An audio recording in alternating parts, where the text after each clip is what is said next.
교독하고 마지막 절은 합독하도록 하겠습니다. 디도서 3장 5절부터 7절까지 말씀입니다. 교독합니다. 우리를 구원하시되 우리가 행한 바 의로운 행위로 말미암지 아니하고 오직 그의 긍휼하심을 따라 중생의 씻음과 성령의 새롭게 하심으로 하셨나니 우리 구주 예수 그리스도로 말미암아 우리에게 그 성령을 풍성히 부어주사 합독합니다. 우리로 그의 은혜를 힘입어 의롭다 하심을 얻어 영생의 소망을 따라 상속자가 되게 하려 하심이라. 아멘. 네, 우리 주변에 있는 분들에게 이렇게 인사하도록 하겠습니다. 당신 때문에 시원해졌습니다. 네. 우리 보통 보면은 그 시원하다라는 표현이 한국에서는 굉장히 역설적으로 사용될 때가 많거든요. 그래서 저 예전에 그 목욕탕에서 할아버지들이 그 뜨거운 물 들어가시면서 시원하다 이렇게 말씀하실 때 진짜 그게 시원한 줄 알고 들어갔다가 뭐 엄청 놀랬던 적이 있습니다. 그래서 제가 거짓말한다고 이렇게 얘기했던 적도 있고 또 이제 무언가 먹을 때도 시원하다 얘기하고 막 이렇게 시원하다 얘기하는데 사실 날씨가 아직은 좀 더운 것 같습니다. 그럼에도 불구하고 우리 성도들이 함께 있기 때문에 우리 마음 가운데 시원함이 있는 줄 믿습니다. 다시 한번 우리 주변에 있는 분들에게 인사하겠습니다. 당신 때문에 시원합니다. 네, 그렇게 시원한 교회가 되기를 주님의 이름으로 축원합니다.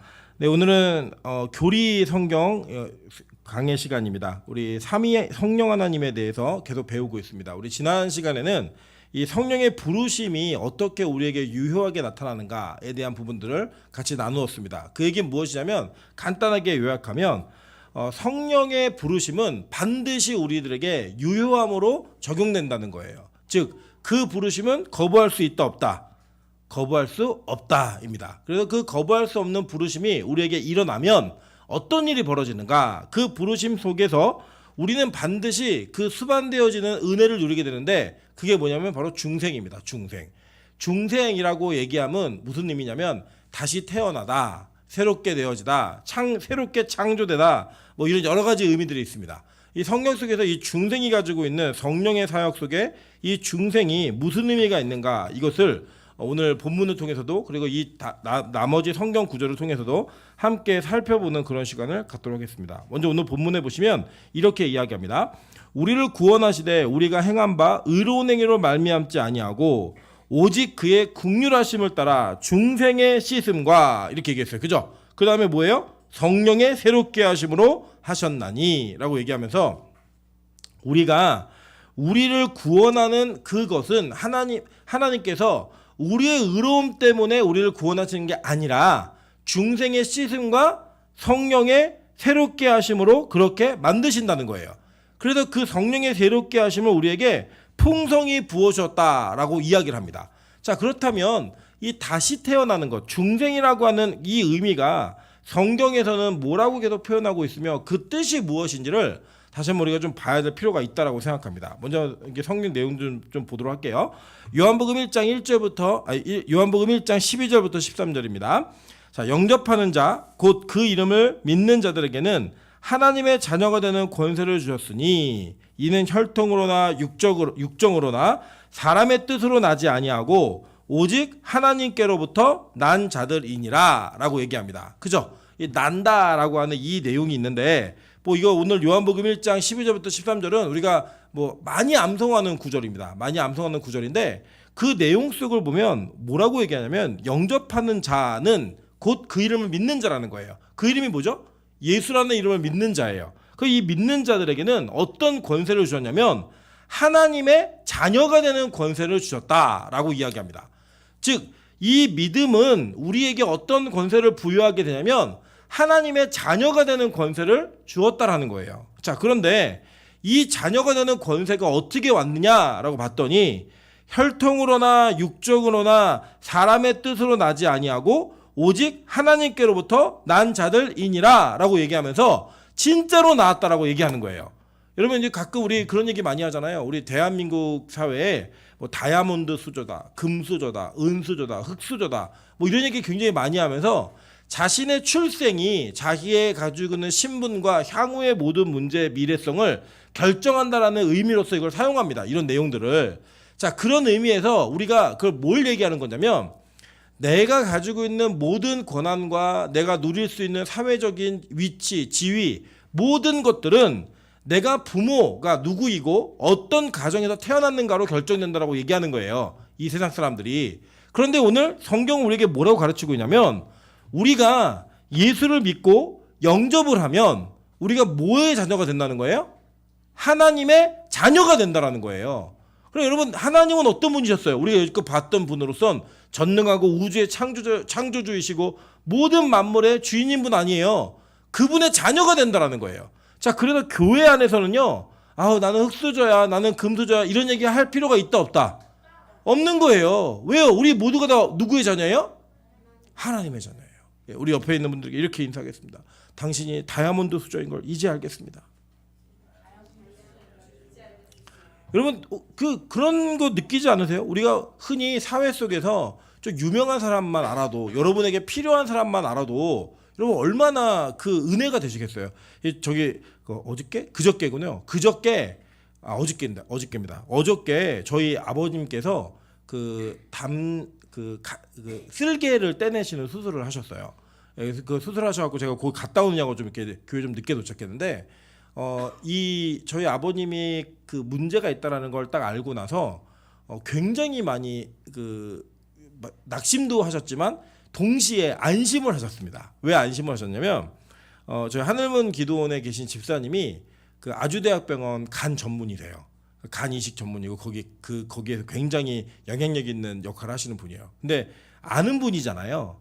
그러니까 저희 아버님이 이게 원래 의심이 좀 많으시고 사람 말 잘 안 믿는 분이거든요. 그리고 저희 아버님은 누구만 믿냐면 첫째는 하나님만 믿으시고 요 근래에는 두 번째 주님이 그 의사 선생님 되셨어요.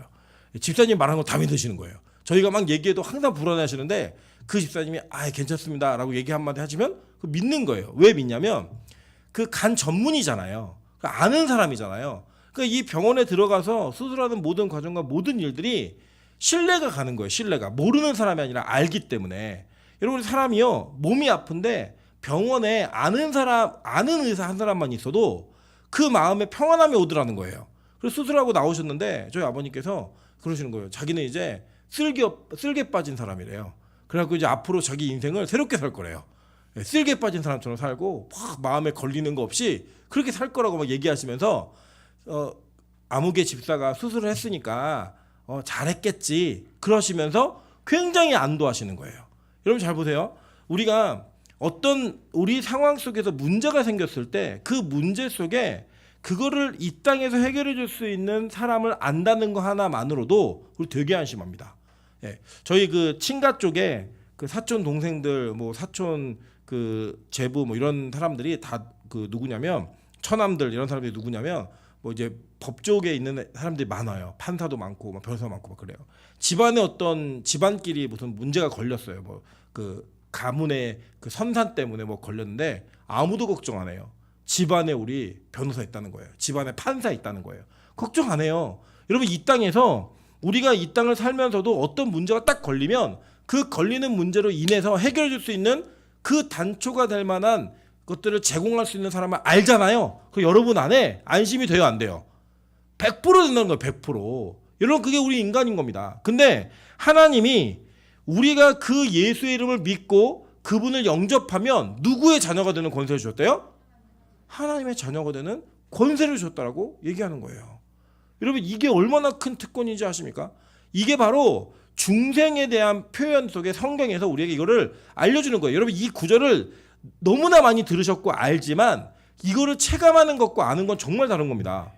예를 들면 이럴 수 있잖아요. 지금 하민이는 누가 엄마고 아빠인지 사실 정확하게 구분 못해요. 예를 들어서 제가 하민이를 오늘부터 데려다가 앞으로 7개월 동안 얘가 내 딸인 것처럼 막 키우잖아요. 그럼 하민이 몰라요. 하민이는 그냥 그런 인식을 하는 거지 지금 제가 다 아는 게 아니라고요. 우리가 그렇다는 거예요. 우리가 이 땅을 살면서 돈의 자녀인 것 같고 돈이 우리의 부모인 것 같고 명예가 우리의 부모인 것 같고 이렇게 막 사는데 진짜 부모는 하나님이시라는 거를 정확하고 분명하게 우리에게 알려주는 그 순간에 그 체감이 되잖아요. 그리고 그 체감 속에서 하나님과의 관계성에서 누리는 큰 기쁨이 있다는 거예요. 그게 뭐냐? 다시 태어남의 출발인 거예요. 성경은 그걸 얘기하는 거예요, 우리에게. 그래서 이전까지는 네가 어떤 존재로 살았든 간에 하나님의 자녀가 되는 권세를 얻은 것을 실감하고 체감하는 순간부터 우리는 전혀 다른 사람으로 태어나서 살 수 있다는 거예요. 이게 얼마나 위대한 특권인지 아십니까? 성경은 이걸 우리에게 정확하고 분명하게 말하는 거예요. 그리고 이거를요 설명을 합니다. 자세하게 요한은 어떻게 설명하나 한번 볼게요. 요한복음 3장 3절부터 8절입니다. 예수께서 대답하여 이르시되 진실로 진실로 내게 이르노니 사람이 거듭나지 아니하면 하나님의 나라를 볼 수 없느니라. 니고데모가 이르되 사람이 늙으면 어떻게 날 수 있사옵나이까? 두 번째 모태에 들어갔다가 날 수 있사옵나이까?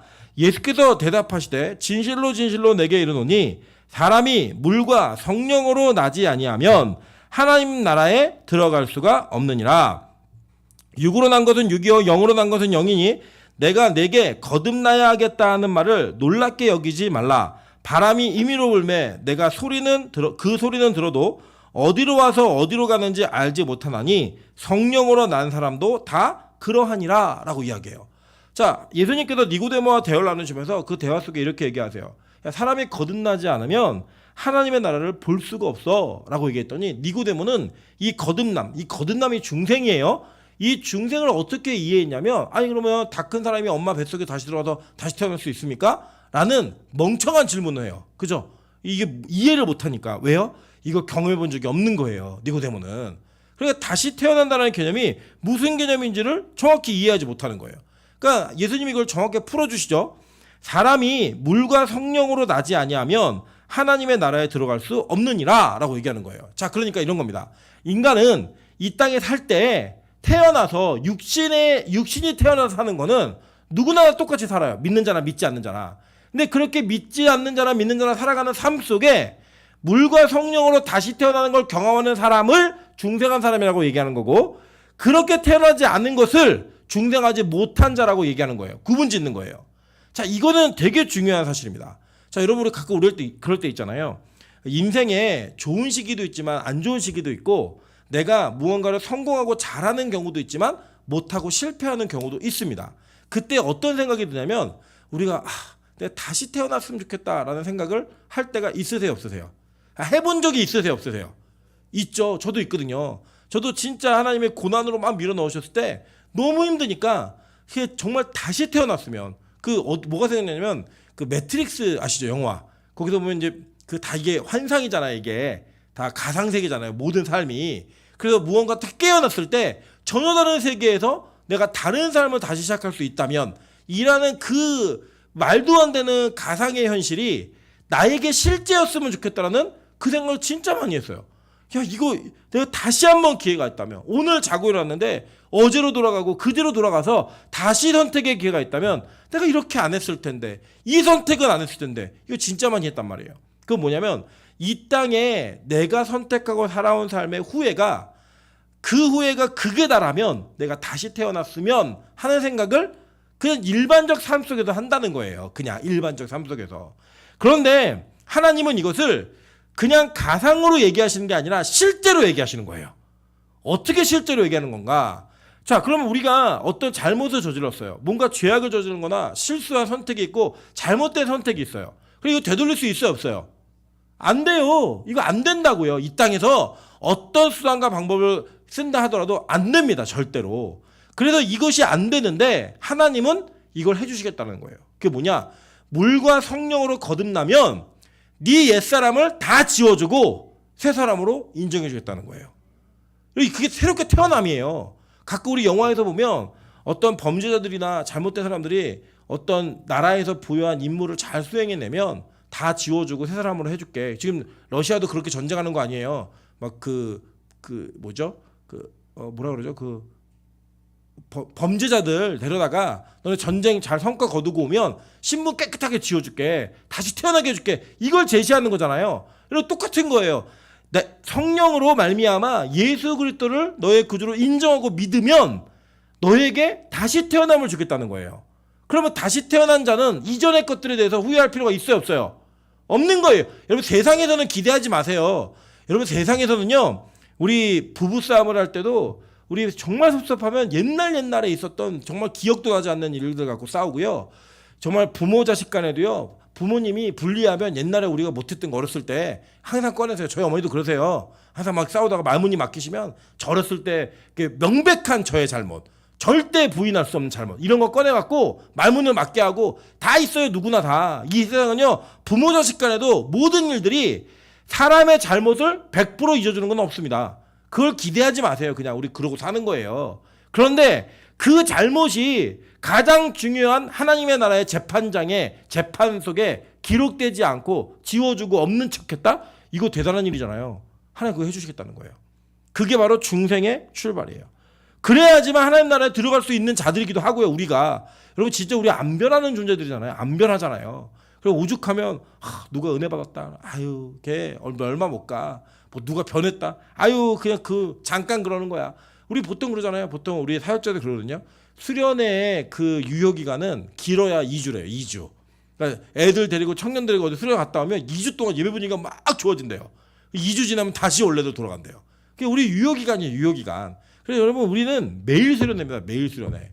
매일 예배드리고 매일 기도하고 그래서 우리의 유효 기간이 어차피 짧으니까 여러분 작심 3일 얘기 아시죠? 그러면 작심 3일을 유지하려면 어떻게 하면 돼요? 3일마다 작심하면 돼요. 3일마다.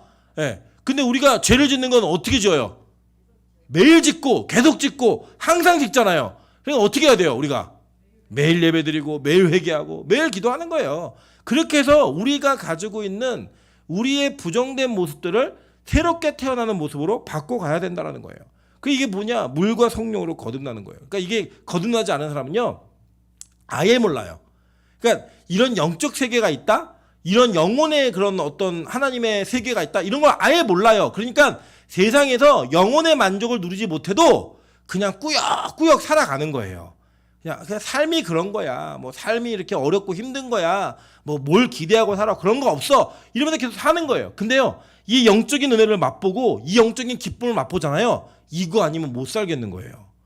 여러분 하늘문에서 매일 예배드리는 분들 보시면 정말 우리는 가끔 수련회 가고 하루에 3번 드리는 것도 야 이렇게 예배를 많이 드려? 이런 느낌이 드시죠?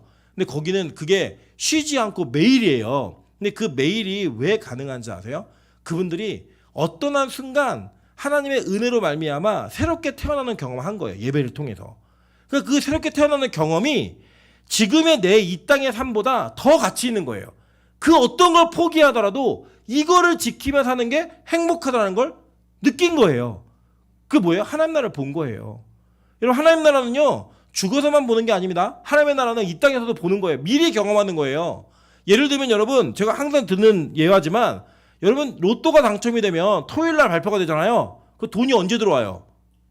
월요일 날 들어와요. 원래는 월요일 날 들어오는 게 아니라 그 다음 주에 언제든 내가 찾아가야 돈이 들어오는데 우리 월요일 날 가요 안 가요? 가죠. 여러분 토요일 날 됐어요. 월요일 안 가실 분 바쁘니까 월요일 안 가겠다. 없죠? 뭐 직장에서 뭐라 그래도 그냥 가는 거예요. 월요일 날. 나 다 그만두더라도 가는 거죠. 가가지고 돈을 찾잖아요. 근데 여러분 잘 보세요. 토요일 날 복권이 당첨이 됐는데 아직 내 통장에 안 들어왔으니까 내 돈 아니야. 이런 분 계세요? 여러분 당첨된 번호를 들고 있어요. 여러분이 전 한 번도 안 해봐서 모르지만 그 로또 하면 뭐 이거 주나요? 번호 내 거 확인해서 주는 게 있잖아요. 그걸 내 손에 있고 당첨은 이미 발표가 됐어요. 번호는. 그 여러분 그 여러분 돈 아니에요? 여러분 돈이에요 아니에요? 내 돈이잖아요. 이거는 이거 뭐 얼마 싸매고 잘 거예요. 이걸 꼭 손에 쥐고 잘 거 아니에요. 요 복권 자체를. 그리고 이거는 그냥 월요일 날 은행 가는 날 현금이 그날은 되는 건데 우리는 언제부터 기뻐요? 발표된 토요일부터 기쁜 거예요. 이 사람은 이미 당첨이 돼서 현금을 손에 쥐는 사람이에요. 아멘? 맞잖아요. 천국이 그런 거라고요. 여러분 천국의 은혜가 물과 성령으로 거듭나면요. 우리가 하나님의 나라를 죽어서만 보는 게 아니에요. 이 땅에서 보는 겁니다. 이 땅에서 보니까 지금 그날 그 일이 이루어지는 그날에 여러분이 이미 그 기쁨과 즐거움을 누리며 살 수 있는 거예요. 근데 그게 왜 가능하다? 거듭나야지만 가능하다는 거예요. 한번 더 극단적인 예를 들어보면 이런 거죠. 여러분이 예를 들어 복권을 사고 외국에 나갔어요. 한 달 뒤에 들어오게 돼 있어요. 한 달 뒤에. 아주 급한 일 때문에 나갔는데 한 달 뒤에 들어오게 돼서 한 달 뒤에만 올 수 있어요. 그리고 여러분 그 한 달 동안 여러분이 그 복권을 못 찾아갖고 슬프실 것 같아요? 아니면 한 달 동안 기쁘실 것 같아요? 한 달 동안 기쁘죠? 그러니까 주님이 토요일 날 당첨이 됐다고 주님이 월요일 날 오는 게 아니에요. 너네 예수 믿었다고 내일 모레 오시는 게 아니라 우리 인생의 어느 순간에 오실지 몰라요. 죽어서 오실 수도 있고 언제 오실지 몰라요. 그런데 그 오는 기간 동안에 우리는 이미 그 복권에 당첨된, 천국이라는 복권에 당첨된 당첨자예요. 그 기쁨을 누리고 사는 거예요. 그게 왜 가능하냐? 이 땅에서 물과 성령으로 거듭나면 가능하다는 거예요. 그러니까 여러분, 원래 성도는, 진짜 거듭난 자는 이 땅에서 천국의 기쁨을 누리며 사는 존재입니다. 이게 안 되면 거듭난 게 아니에요. 여러분, 예수 믿고 하나님을 예수 그리스도를 영접했고 예수 믿는다고 얘기하는데 매일매일의 기쁨이 없고 은혜가 없고 감사가 없고 즐거움이 없잖아요. 그럼 이거는 당첨된 게 아니라고요. 가끔 우리가 때로는 우리 신앙이 약간의 굴곡이 있으니까 낙심에 빠질 수도 있고 슬럼프에 빠질 수도 있지만 그게 계속되면 안 돼요. 적어도 최소한 양보해서 적어도 이 땅을 사는 날이 기쁨과 은혜와 감사가 더 많아야 돼요. 365일이면 절반 이상은 기뻐야 돼요. 그게 바로 그리스도인의 삶이라고요. 그게 거듭난 자의 삶이라는 거예요. 그래서 진짜로 거듭나지 않은 사람은요, 이 기쁨을 누리지 못하며 삽니다. 하나님의 나라를 보지 못하기 때문에. 그 나라가 보이면 그 나라에 대한 꿈이 우리에게 실제로 느껴지게 되면 그때부터는 우리에게는 즐거움과 기쁨이 있는 거예요. 전혀 다른 세상을 살 수 있게 된다는 겁니다. 그래서 보세요. 요한일서 2장 29절입니다. 너희가 그가 의로우신 줄 알면 의를 행하는 자마다 그에게서 난 줄을 알리라 라고 얘기해요. 그래서 그 하나님의 성령의 인도하심을 따라 예수 그리스도를 주로 영접하면 거듭나는 거죠. 이 거듭난 자는 하나님께로부터 났기 때문에 아버지를 닮는다는 거예요. 아버지를. 이게 저희도 아이가 둘이 있잖아요. 둘이 있는데 저는 찬이가 눈 감고 잘 때마다 너무 신기해요. 저랑 너무 닮아갖고 뭔가 거울 보는 느낌이 좀 들어요. 제 미니어처인 것 같고 뭐 신기해요. 그래서 제가 나중에 찬이 자는 모습과 저의 모습과 저희 어머니의 모습을 딱 찍어가지고 그냥 붙여놓으려고 그래요. 이렇게 콜라보로 어떻게 나타나나 보고 싶어요. 왜 그러냐면 자식은 부모를 닮아요. 그래서 우리 하나님이 어떤 분이에요? 의로운 분이기 때문에 우리가 거듭나게 되고 중생이 되어지면 우리가 그 중생되어진 은혜로 말미암아 하나님을 닮은 의를 행하게 돼 있다는 거예요. 그리고 이게 얼마나 중요한 사실이냐면 이 의는 성령이 돕지 않으시면 못하는 일이에요. 그리고 이 성령의 도우심이 있으면 그 의가 행해지는데 이 의의 모습은 같을 수 있어요. 예를 들면 여러분이 어려운 분을 보면서 돕고 싶은 마음이 들어서 돕는 것과 예수를 믿지 않는 자가 어려운 사람을 도울 수 있어요. 그죠? 예를 들면 뭐 대기업이나 뭐 중요한 어떤 위치나 이런 있는 분들이 자기의 자산들을 출연해 가지고 남들을 돕는 일들을 해요. 그죠? 하는데 잘 보세요. 이게 하늘나라 가면은 전혀 다른 평가가 됩니다. 어떻게 평가가 되냐면 우리가 원래 할 수 없는데 누구 때문에 하게 된 거예요. 네. 예수 그리스도를 믿음으로 말미암아 그분의 자녀가 되어서 그에게로 말미암아 거듭난 자가 된 거죠. 그래서 우리는 할 수 없는데 우리가 하나님을 닮아서 이거를 은혜로 하게 되는 거예요. 그죠? 그러니까 이거는 누구의 은혜예요? 하나님의 은혜고 이 영광은 누가 받으세요? 하나님 받으세요. 그런데 이 땅에서는 하나님 없이 하는 분들은 그걸 설사 숨겨서 하더라도 그걸 하고 난 다음에 뭐가 있냐면 자기 만족이 있어요.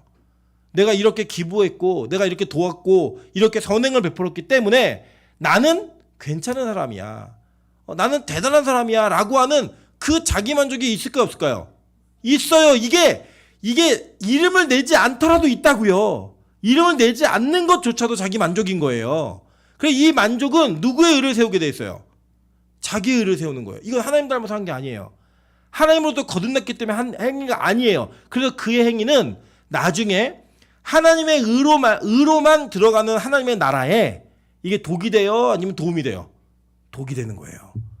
똑같은 행위인데 이 땅에서는 예를 들어 우리도 구세군 딸랑딸랑 할 때 거기다가 1,000원을 넣을 수 있고 10,000원을 넣을 수 있어요. 세상 사람들도 1,000원 넣고 10,000원 넣을 수 있다고요. 똑같은 행위예요. 전혀 다르지 않는 행위라고요. 그런데 그 평가와 해석은 완전히 다른 거예요. 거듭난 자의 선행과 거듭나지 않은 자의 선행은. 그래서 여러분 예를 들면 여러분이 거듭나지 않아도 남을 돕는 일을 할 수 있어요.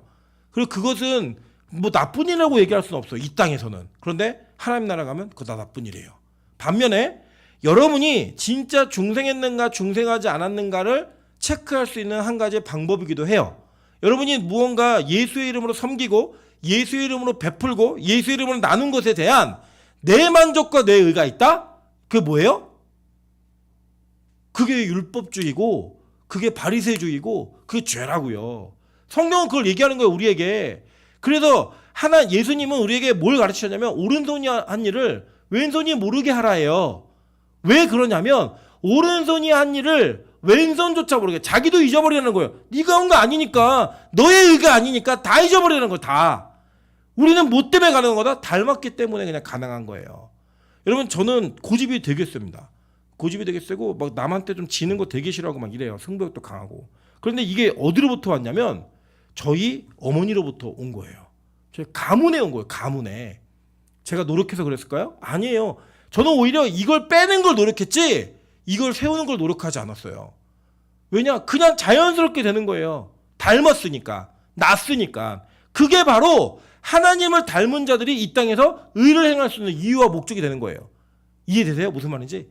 그러니까 우리의 의는 우리가 행하는 선행은 의로운 행위는 다 누구로부터 온 거다? 하나님으로부터 온 거다. 이거는 거듭난 자만이 고백할 수 있는 고백인 거예요. 그러니까 교회 안에서도 선행을 하지만 그 선행 속에 자기의 의가 드러났으면 아직 거듭나지 못한 분이에요.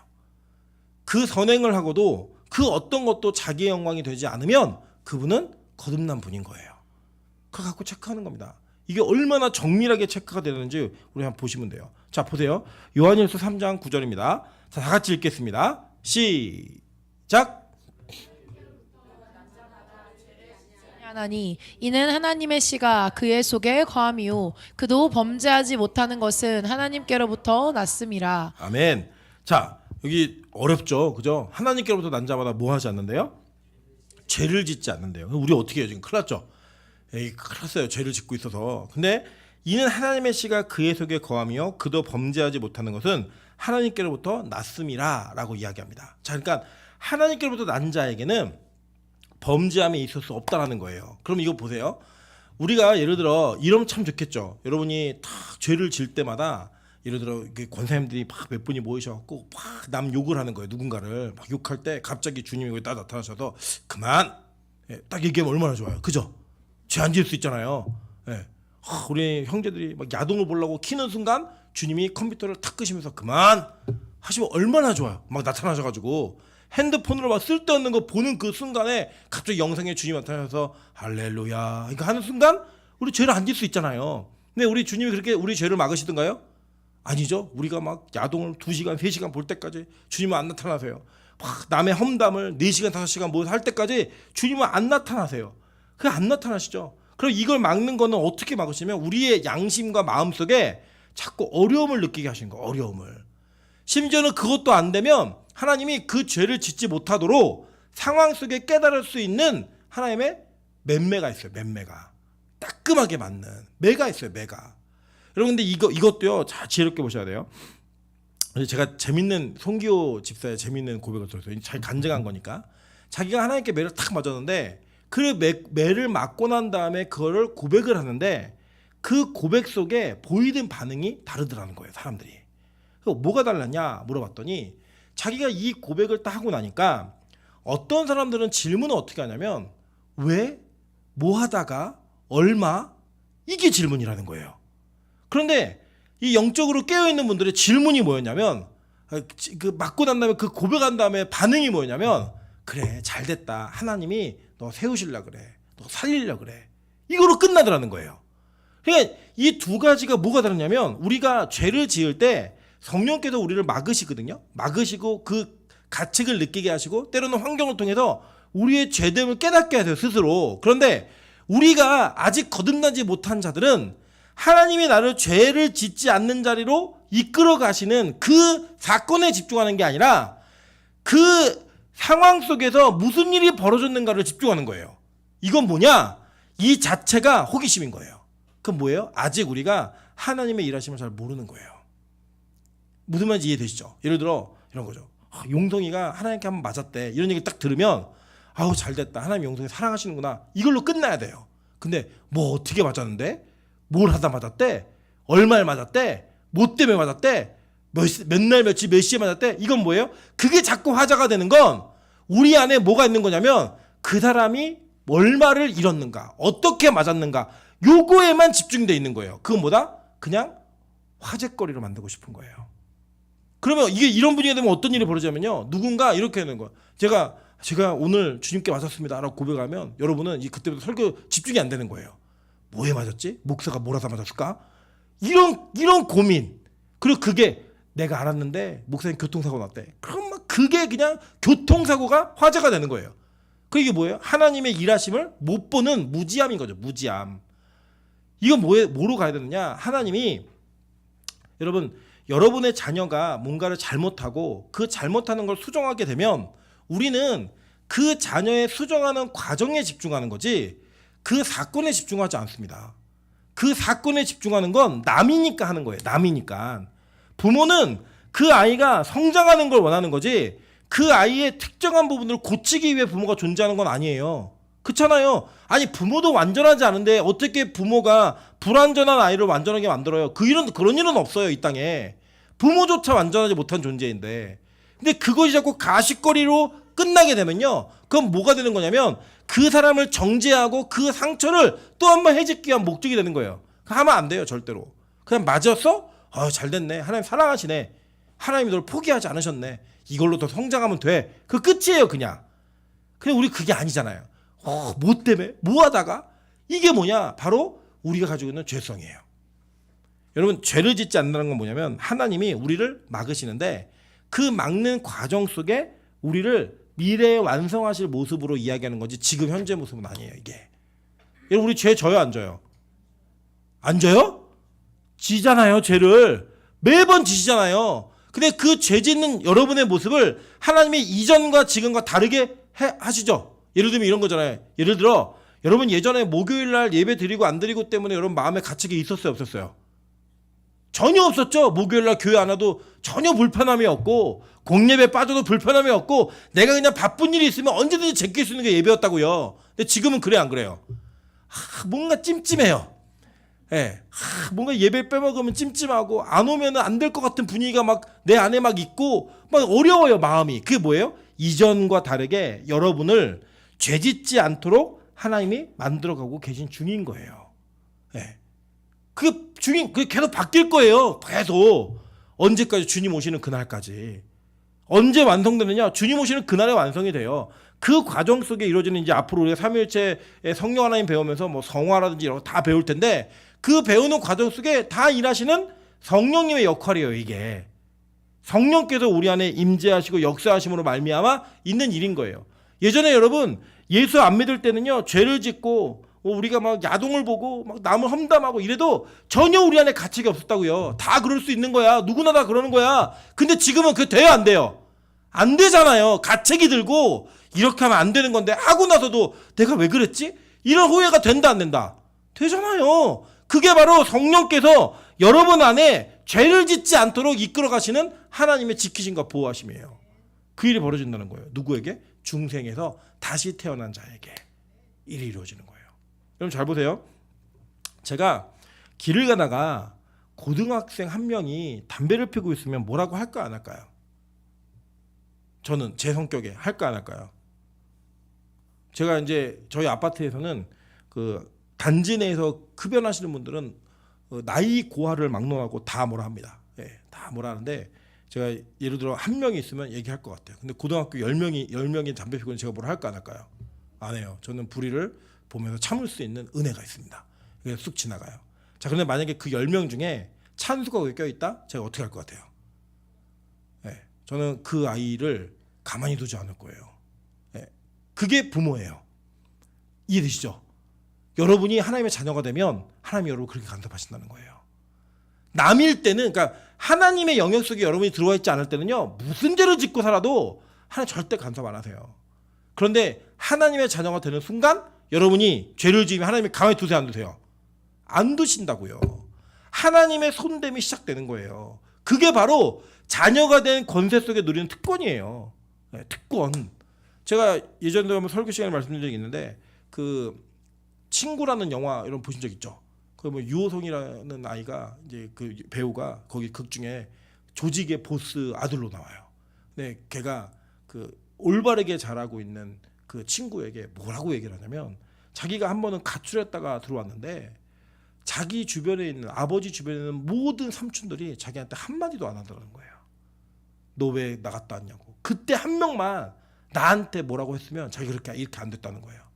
그러면서 네 환경이 얼마나 좋은지 그걸 누가 뭐라고 하는 사람이 있는 게 얼마나 그게 행복한 일인지 그걸 좀 깨달아라. 이런 얘기로 그 얘기하는 대사가 중간에 나와요. 여러분 그게 바로 이 세상 사람들이 마지막 심판대 앞에서 할 일이에요. 만약에 누군가 나에게 죄 짓는 것 같고 뭐라고 좀 했으면 그것 때문에 나 혼내기라도 하고 뭐라고 말을 했으면 내가 이렇게는 안 됐을 텐데 이 얘기 할 거예요. 그래서 여러분 우리 교회는 설교 속에 죄에 대한 분명한 지적과 그 죄로부터의 돌이킴이 성령의 은혜로 말미암아 선포되어야 돼요. 그래야 돌아오거든요. 그래야 그 일로 인해 여러분의 죄악의 손길이 멈출 수 있고 죄악의 발길이 그칠 수가 있는 거예요. 성경은 그렇게 우리에게 역사하는 그 성령의 역사가 있다고 얘기합니다. 근데 이게 누구에만 가능해요? 중생한 자들에게. 그들에게만 가능하다는 거예요. 그래서 볼까요? 요한일서 5장 1절부터 4절입니다. 예수께서 그리스도이심을 믿는 자마다 하나님께로부터 어떻게 된대요? 난 자니 또한 낳으신 이를 사랑하는 자마다 그에게서 난 자를 사랑하느니라. 우리가 하나님을 사랑하고 그의 계명들을 지킬 때 이로써 우리가 하나님의 자녀를 사랑하는 줄을 아느니라. 하나님을 사랑하는 것은 이것이니 우리가 그의 계명들을 지키는 것이라.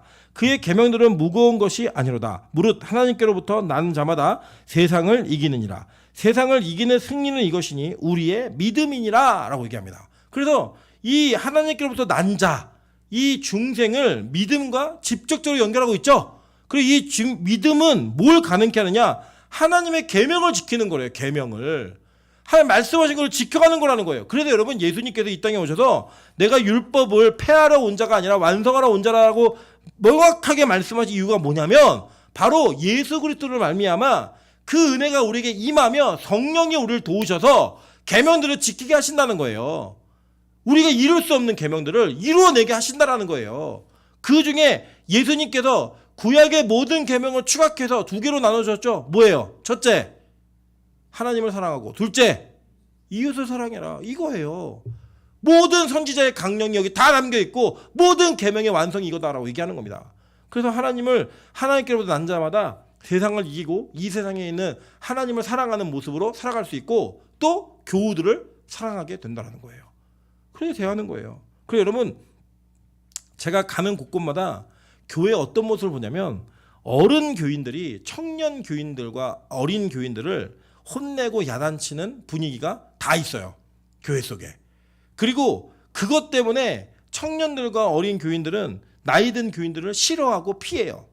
그래갖고 저는 청년부와 장년부가 사이좋은 교회를 거의 본 적이 없고요. 교회마다 이 분쟁과 어려움 속에서 청년부가 부흥하면 부흥하는 대로 없으면 없는 대로 항상 문제가 생기는 일들을 저는 수없이 많이 봤습니다. 제가 무슨 얘기까지 들었냐면 어떤 장로님이 청년들을 자꾸 일을 시키는 거예요. 근데 그 장로님의 자녀들은 청년부를 안 나와요. 청년들이 뭐라고 하냐면 자기 아들들부터 데려오라고 이런 얘기를 하는 얘기들도 직접 듣기도 했고 그런 거 갖고 막 청년하고 장로님하고 싸우다가 막 그런 얘기들을 막 발설하고 하는 것들을 저 현장에서 보기도 했어요. 뭐 말리면서도 굉장히 많이 어려움이 있었지만 그리고 그런 모습이 왜 우리에게 드러났느냐? 누군가는 중생하지 못했기 때문이에요. 누군가는. 여러분 이 땅에 교회에 다니는 교인이라고 해서 절대로 다 중생한 자들 아닙니다. 우리가 예수를 믿는다라는 고백을 입술로 하고 있다고 해서 그 믿음이 진짜인지 아닌지 우리 다 알 수 없어요. 저는 가끔 제가 이런 얘기를 하면 뭐 예수 그리스도의 그 은혜와 중생을 부인하는 거냐 이렇게 얘기하지만 저는 절대 그런 게 아니고요. 우리의 믿음 자체가 문제가 있다는 게 아니라 믿음은 완전해요. 근데 그 완전한 믿음이 우리 안에 있으면 반드시 그 믿음으로 말미암아 우리는 중생한 자의 모습이 나타나게 되어 있는 거예요. 그리고 그게 안 나타나면 뭔가 잘못됐다는 거예요. 그런데 우리 한국교회는 너무 그냥 교회 출석만 하면 그걸 중생이라고 말해준다는 거예요. 이게 얼마나 위험한 일이냐면요. 구원받지 못한 자에게 구원받았다고 얘기하잖아요. 어떤 문제가 발생하느냐. 자신도 그 구원을 확신할 수 없고 그 구원에 대한 긴가민가함 때문에 오히려 그는 더 불안함 속에 살아갈 수 있고요. 또 두 번째는 잘못 확신을 가지면 구원받지 못했는데 진짜 복음으로 나오지 않아요. 그게 다인 줄 아는 거예요. 끝인 줄 아는 거예요. 아니에요. 성경은요 반드시 성령이 우리에게 임하면 우리는 다시 태어난다고 얘기했어요. 새 사람이 되는 거예요. 내 옛사람과는 전혀 다른 사람으로 만들어지게 된다라고 성경은 얘기합니다. 7번 한번 볼게요. 에베소서 2장 10절입니다. 우리는 그가 만드신 바라 그리스도 예수 안에서 선한 일을 위하여 지으심을 받은 자니, 그죠? 만든 자라는 거예요. 고린도후서 5장 17절 볼게요. 그러나 누구든지 그리스도 안에 있으면 새로운 뭐래요? 피조물, 창조하신 새로운 피조물이 된다는 거예요. 이전 것은 지나갔으니 보라 새 것이 되었도다. 새롭게 창조된다는 거예요. 그래서 여러분 우리 세례 때 많이 배웠잖아요. 홍해를 건너는 사건이 옛사람은 다 죽고 새 사람으로 태어나는 그 침례 세례 속에 담겨지는 의미가 옛사람의 죽음과 새롭게 태어남, 이걸 얘기했잖아요. 그러한 은혜가 우리 안에 분명히 있다는 거예요. 그래서 예수 믿는데 왜 저렇게 안 변하지? 중생한 거 아니에요. 주변에서 야, 저 사람 예수 믿더니 진짜 변했다, 저 사람 진짜 바뀌고 있다 라고 얘기해야 되는 거예요. 그게 누구부터 확인돼야 되느냐? 첫째는 교회 공동체 안에서 확인돼야 되고요. 두 번째는 여러분 주변에 있는 믿지 않는 자들에게 그 일이 확인돼야 돼요. 그 예를 들면 우리 안 믿는 가정에서 신앙생활 하시는 분들 계시잖아요. 안 믿는 부모님이 안 믿는 자녀들이 여러분을 보면서 와, 우리 엄마 진짜 변했네, 야, 우리 아들 진짜 변했네, 이런 고백이 나와야 돼요. 우리 남편, 우리 아내 진짜 변했네, 이게 나와야 돼요. 그래야 그게 진짜 중생한 거예요. 주변에서 사장님이 여러분에게 얘기해야 돼요. 야, 너 교회 열심히 다니던데 예수 믿더니 진짜 변했구나, 이 얘기 들어야 돼요. 왜냐? 우리는 새로운 피조물이니까. 여러분 우리 자매님들 그렇잖아요. 머리 새로 하고 왔는데 아무도 못 알아보면 열받죠. 그죠? 예. 김지연은 나 뭐 변한 거 없어? 남편한테 막 얘기했는데 뭐 항상 똑같지 뭐, 이렇게 얘기하면 열받잖아요. 예. 화남 있잖아요. 10만 원 들여서 머리를 했는데 남편이 변한 걸 못 느껴요. 예. 그리고 열받잖아요. 여러분 예수 믿는데 여러분이 변한 걸 세상이 몰라요. 열받으셔야 돼요. 새롭게 변화된 피조물인데. 그래서 성령의 임재가 있는 분들은요 반드시 새롭게 변화되고 바뀌는 거예요. 예. 그게 있어야지만 진짜 그 변화가 하나님의 보증이 되어지고 그 보증이 여러분 안에 성령께서 내주하심을 확신 있게 만드는 그 일들이 된다는 거예요. 그럼 볼게요. 갈라디아서 6장 14절 15절 여러분 다 같이 읽습니다. 시작. 그러나 내게는 우리 주 예수 그리스도의 십자가 외에 결코 자랑할 것이 없으니 그리스도로 말미암아 세상이 나를 대하여 십자가에 못 박히고 내가 또한 세상을 대하여 그러하니라. 아멘. 15절 읽게 시작. 할례자나 무할례가 아무것도 아니로되 오직 새로 지으심을 받는 것만이 중요하니라. 아멘. 자, 이 바울이 얘기한 게 뭐냐면 할례는 믿음의 표식이에요. 이 표식 자체는 중요하지 않다는 거예요. 그럼 뭐가 중요하냐? 진짜 믿음이 있는가 없는가가 중요한 건데 그 믿음은 뭐냐? 내가 십자가에 못 박힌 거, 그거라는 거예요. 그게 뭐예요? 십자가에 못 박힌 게 무슨 뜻인지 아세요, 여러분? 지금으로 얘기하면 너 교수형 당했어, 이거예요. 옛사람이 완전히 죽어버린 거예요. 그리고 다시 태어난 거, 나도 세상을 십자가에 못 박았다는 거예요. 그 뭐예요? 나도 세상을 죽여버린 거예요. 서로 죽이는 거예요. 완전히 세상과 이혼한 관계. 그 이혼한 관계가 되니까 이제는 완전히 새로운 방식으로 살아가는 거예요.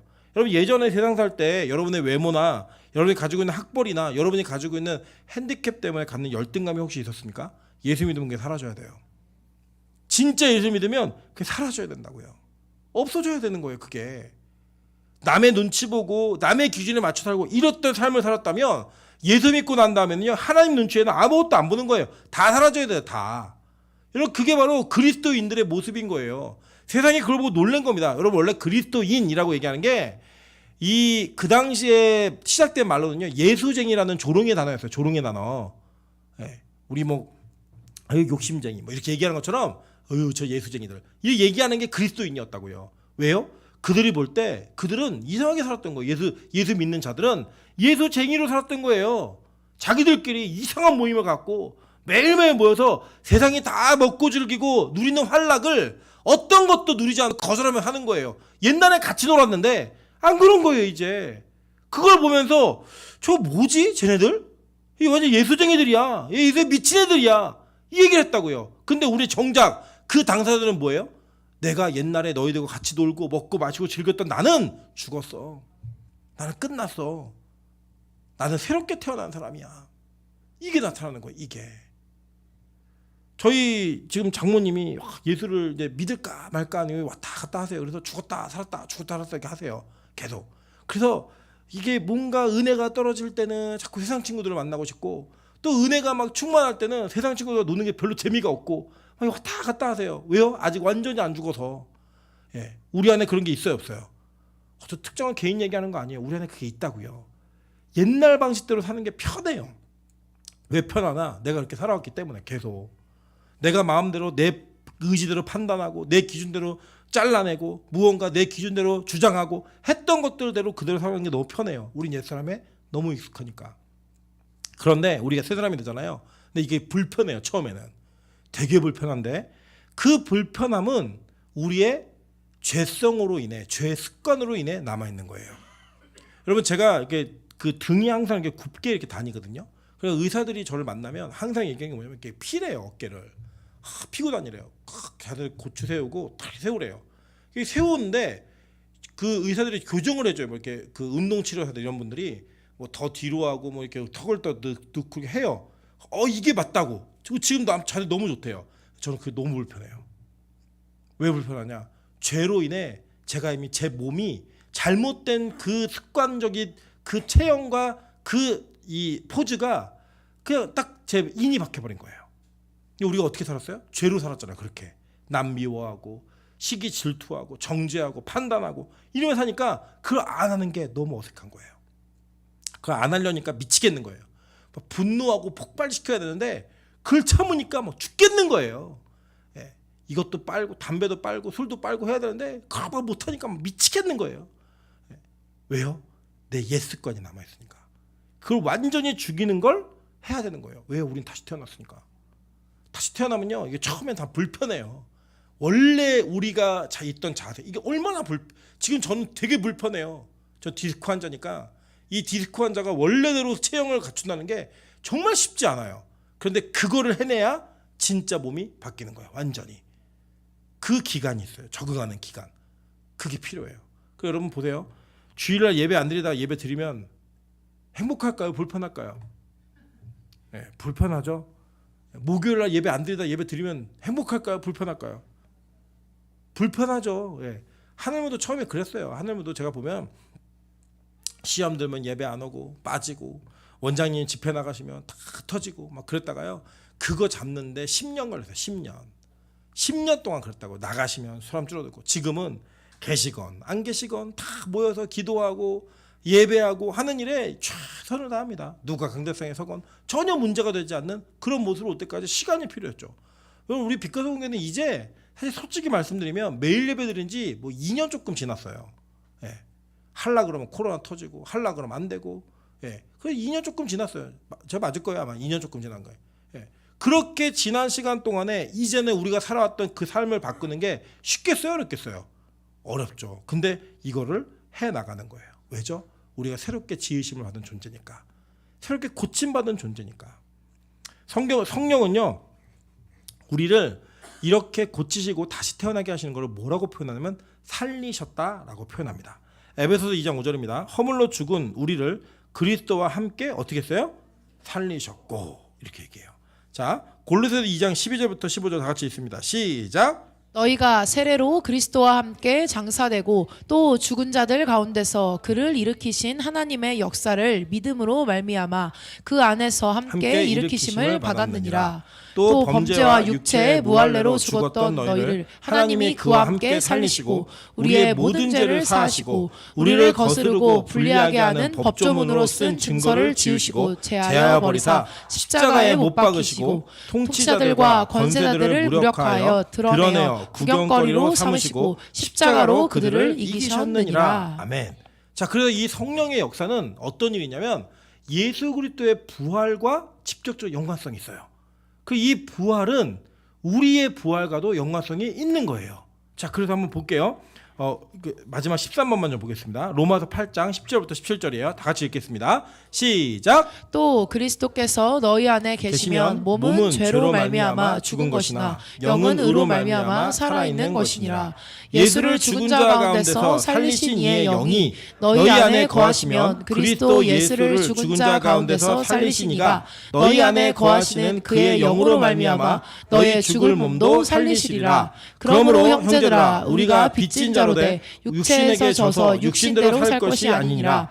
너희가 육신대로 살면 반드시 죽을 것이로되 영으로서 염의 행실을 죽이면 살리니 무릇 하나님의 영으로 인도함을 받는 사람은 곧 하나님의 아들이라. 너희는 다시 무서워하는 종의 영을 받지 아니하고 양자의 영을 받았으므로 우리가 아빠 아버지라고 부르짖느니라. 성령이 친히 우리의 영과 더불어 우리가 하나님의 자녀인 것을 증언하시나니 자녀이면 또한 상속자 곧 하나님의 상속자요 그리스도와 함께한 상속자니 우리가 그와 함께 영광을 받기 위하여 고난도 함께 받아야 할 것이니라. 아멘.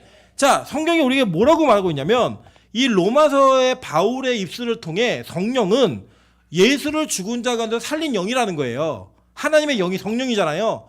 그 영이 예수를 죽은 자 가운데서 부활로 이끌었다는 거예요. 그러니까 여러분 제가 부활절에도 말씀드렸죠.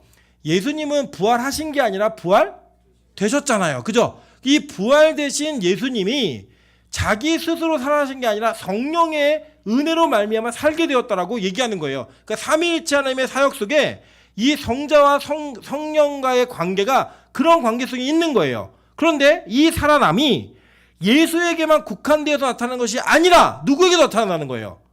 자녀된 그 성령의 은혜로 자녀된 우리들에게도 동일하게 일어난다는 거예요. 그럼 우리는 죽었어요, 안 죽었어요, 지금? 아직은 안 죽었죠. 근데 돌아가실 거예요, 대부분이. 아니, 전원이 다 돌아가실 거예요. 물론 그 전에 주님 오신다면 죽지 않고 주님을 볼 분도 있겠지만 재림이 우리가 살아있는 시대에 있지 않는다면 우리 다 죽어요. 다 죽는데 그 죽음 가운데서 예수를 살리신 이의 영이 우리를 살리신다는 거예요. 그러니까 이 성령께서 우리에게 하시는 일 중에 정말 중요한 일 중에 하나 또 뭐예요? 부활이에요, 부활. 여러분이 죽은 자 가운데서 다시 살아나는 그 은혜를 경험할 때 그 일을 누가 하신다는 거예요? 성령께서 각 사람에게 해주시는데 그 일을 예수께 했던 것처럼 성령께서 우리에게도 동일하게 행하신다는 거예요. 그 일이 벌어지는 거예요. 그런데 거기에 뭐가 연결됐느냐? 우리가 다시는 우리가 이 그 성령 때문에 육신에게 져서 살지 않는다는 거예요. 그죠? 그러면서 영으로서 몸의 행실을 죽이면 영으로 인도함을 받는 사람, 곧 하나님의 아들이고 이걸 누가 증언해요? 성령이 친히 증언하신다는 거예요. 그러니까 이런 겁니다. 우리가 나중에 백보자의 심판대 앞에서 심판을 받아요. 심판을 받으면 그 심판하시는 그 하나님 앞에 그 율법의 책이 있잖아요. 예, 율법의 책이 있는데 그 율법에 우리 다 죽어요, 거기에는. 근데 그 옆에 뭐가 있어요? 생명책이 있잖아요. 그리고 그 생명책과 율법의 책이 있는 그 행위를 판단하는 책이 있는 그 가운데 죄인으로 우리가 서 있는 거예요, 거기에. 서 있는데 생명의 책에 우리가 기록되었으며 그 책에 기록된 것을 누가 증언하신다는 거예요? 성령께서 우리의 증인이 되어주신다는 거예요. 그게 바로 하나님께서 우리가 하시는 일이에요. 그래서 그분을 내 안에 내주로 모시고 있는가 아닌가 이게 얼마나 큰 차이가 있냐면 여러분의 모든 행위야 성령의 은혜로 말미암아 순종했던 모든 일들을 다 성령께서 그저 증언해 주실 거예요. 선행으로 여러분 하나님의 의로 일했던 모든 것들을 다 증언하시는 거예요. 그래서 지금 그 성령을 따라 이 땅에서 고난받으라는 거예요. 여러분 그래서 여러분 죄를 죽이는 건 고난입니다. 누가 죄 짓는 게 힘들다 그래요? 죄 짓는 거 하나도 안 힘들어요. 여러분 한번 생각해 보세요. 밤새도록 기도하는 거 힘드세요? 안 힘드세요? 힘들죠. 밤새도록 죄 짓는 거 힘드세요? 안 힘드세요? 안 힘드시잖아요. 예, 우리 여기 그 옛날에 말술 드셨던 분들은 밤새도록 술 드신 적 있으시죠? 시간 가는지 모르고 그죠? 밤새도록 고스톱치고 논 적 있죠? 여러분 막 야동 보면서 힘든 적 있어요? 아 힘들어 그만 봐야겠다 이런 분 계세요? 없잖아요. 뭐 시간이 얼마나 갔는지 모르고 계속 죄 짓잖아요. 근데 기도는 제가 아마 오늘 한 시간씩만 기도하고 가세요. 그럼 아마 다 도망갈 거예요. 중간에 아무도 남지 못하고 몇몇만 살아있을 거예요. 2시간 기도합시다. 그러면 더 도망갈 거고 3시간 기도하는 교회 그러면 아마 교회를 다 옮기실 거예요. 다른 교회로. 우리 그런 존재들이에요. 근데 그거를 참고 이겨내고 성령의 뜻에 따라 순종하는 게 뭐다? 고난인 거예요. 그게 다른 건 고난 아니에요, 여러분. 우리가 뭐 얼마나 의인이어서 뭐 죄인들 가운데 죄를 안 짓는 고난을 받아요. 거짓말하지 마세요. 그런 건 없고요. 내 자신이 죄성으로 달려가는 나를 붙들어 매놓고 나를 거기서 내 스스로를 멱살을 잡아서 끌고 나오는 거, 그거 자체가 우리의 고난이에요. 그냥 그 고난이 성령이 우리를 증언하시는 그 은혜로 나타난다는 거예요. 왜요? 우리가 하는 게 아니니까. 성령께서 하시는 거니까. 저는요, 오늘 예배도 하나님이 여러분을 이끄셨더라고 믿습니다. 내일 예배도 그분이 우리를 이끄실 거라고 믿습니다. 아는 사람들은 뭐냐? 아직 때가 안 된 거예요. 그러니까 비난할 이유도 없고 탓할 이유도 없어요. 예배가 힘들고 어려워서 이 교회를 못 다니겠다 얘기하시면 저는 못 붙들겠어요. 왜냐하면 그걸 맞추기 위해서 우리가 예배를 덜 드릴 수 없는 거 아니에요. 그렇다고 그게 괜찮다라고 말할 수도 있는 거 아니잖아요. 다만 우리는 매일 예배를 드리고 있는데 하나님께서 여러분을 감동하시면 이 예배를 드리게 하실 겁니다 라고까지만 얘기를 할 수 있어요. 그죠? 그러나 우리가 안 드리는 사람한테 괜찮습니다 라고 말하진 않아요. 아직 때가 안 됐으니까 어쩔 수 없지만 언젠가 하나님이 당신을 이끄실 겁니다 라고 말할 거예요. 왜요? 우리 교회가 맡은 사명이 그거예요. 하나님이 우리에게 맡기신 게 그거예요. 우리 그렇게 가는 거예요. 우리 옆 사람에게 한번 물어보겠습니다. 언제까지 이렇게 해야 되냐고. 네, 못 물어보시죠? 왜? 답을 아니까. 언제까지예요? 죽을 때까지. 네, 주님 오실 때까지. 가는 거예요, 여러분. 한번 가보시죠. 끝까지. 성령의 인도하심을 따라 나를 죽이고 한번 가보시는 거예요. 그 간 이후에 그 끝에 진짜 하나님이 계시고 그 은혜가 있으면 하나님 나라에서 우리 딱 재판장 앞에 서는 거예요. 성령께서 딱 서서 증언해 주시는 거죠. 예, 진짜 순종했다고. 진짜 그런 인간이 아닌데 매일 예배 드리고 왔다고. 그게 우리가 한 게 아니라 누가 한 거예요? 성령께서 우리 안에서 친히 하신 일이에요. 그게 증언되어지는 거예요. 여러분, 그게 뭐예요? 성령을 따라 중생한 자들의 삶의 모습이 그렇게 드러난다는 거예요. 저는요, 오늘 여러분에게 그 구원의 은혜가 있기를 소망합니다. 이 예배를 드리면서 여러분, 구원의 확신이 없다? 이제 안 되죠. 적어도 여러분 이 예배를 드리실 때 하나님, 내가 원래 이거 할 수 없는 자인데 나 이렇게 하셨다면 나 구원받은 자인 거 맞죠? 하나님, 내가 당신을 아빠라고 부르겠습니다. 나 오늘부터 당신 자녀입니다. 나 딸입니다. 나 아들입니다. 이거 확실히 인쳐주세요 라고 얘기하셔야 돼요. 그 정도 요구하셔야 돼요. 이 예배를 드리면서 그 확신이 없다? 안 돼요. 그렇게 확신하면서 나아갈 때 하나님이 저 여러분에게 이 땅에서 얻을 수 없는 가장 큰 기쁨을 지금 오늘 저 여러분에게 심으실 겁니다. 믿으십니까? 그렇게 신앙생활 하시는 저 여러분 되시기를 주님의 이름으로 축원합니다. 이 같이 한번 찬양하며 나가겠습니다. 원래 이 찬양은 옛날 가사가 더 좋은 것 같아요. 내 재산 받고서 예수를 안디 나의 모든 것 다 변했네. 옛날 가사가 전 개인적으로 더 좋은 것 같은데 바뀌어갖고 내가 예수 믿고서 죄 사함 받아 이렇게 좀 바뀐 것 같아요. 좀. 네, 옛날 찬양 가사 있을까요? 네, 옛날 찬양으로 힘차게 부르면서 하나님, 내가 예수 믿고 죄 사함 받고 나 다 변할 수 있게 좀 도와달라고, 새 사람 될 수 있게 도와달라고, 중생의 은혜가 있는 자가 될 수 있게 도와달라고 우리 기쁨으로 찬양하며 나가도록 하겠습니다. 내 재산 받고서 예수